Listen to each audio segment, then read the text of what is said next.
Sa araw na ito ay pinagdiriwang natin ang ika-119 na anibersaryo ng ating kalayaan. Sa gitna ng matindi pa ring bakbakan sa pagitan ng ating hukbong sandatahan at mga teroristang Maute ISIS sa syudad ng Marawi.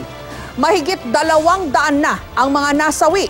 Batay sa bilang ng mga otoridad, 138 sa mga terorista, 21 sibilyan at 58 mga sundalo't pulis na itinuturing na mga bagong bayani. May report si Steve Dailisan.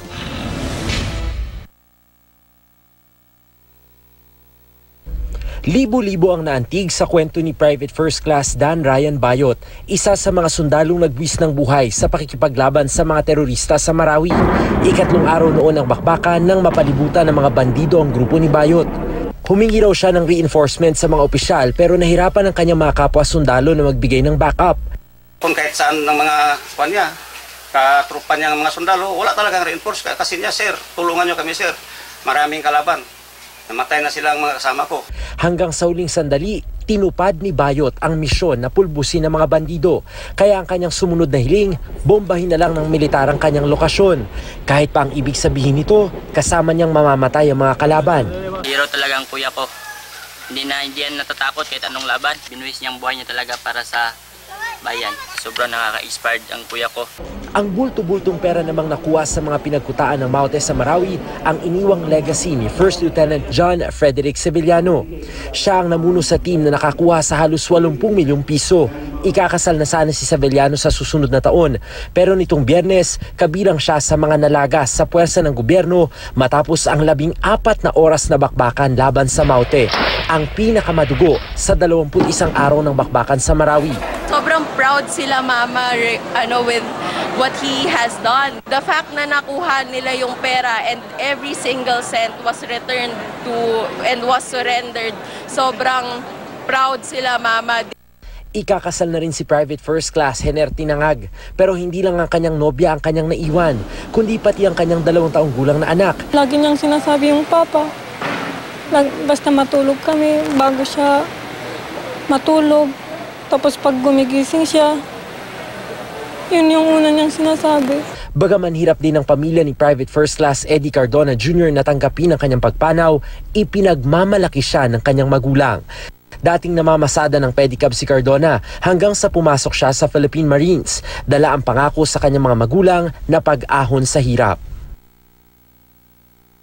Proud ako po sa kanya, then matapang siya. Mabait siya. Nak, bilib ako sa'yo, nak.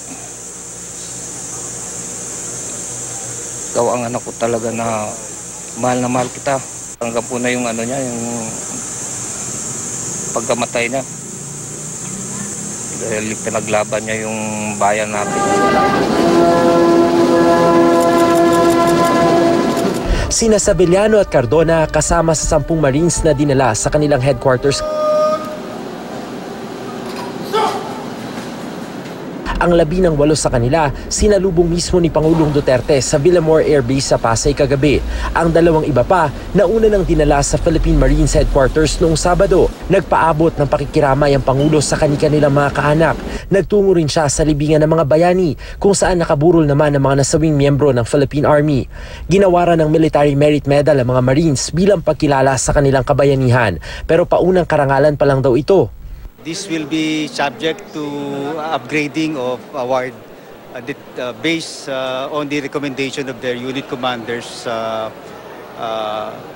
They will be given higher award if so determined by the Board of Awards Committee. Ang sakripisyo ng mga pulis at sundalo para mapalaya mula sa mga terorista ang lungsod ng Marawi, kinilala ngayong araw ng kalayaan.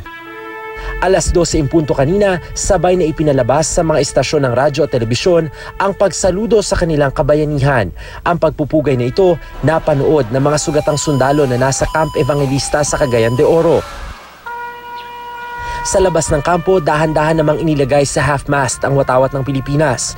Sa ngayon, 58 na ang nalalagas mula sa puwersa ng gobyerno dahil sa patuloy na sagupaan ng mga pulis at sundalo laban sa Maute. Bagaman bayani ang turing sa kanila, hiling ng kanilang mga kaanak, wala na sanang ibang buhay na malagas pa dahil sa kanilang pagkamatay, ang may pasa ng pinakamalaking dagok ay ang naiwan nilang mga pamilya. Steve Dailisan, GMA News.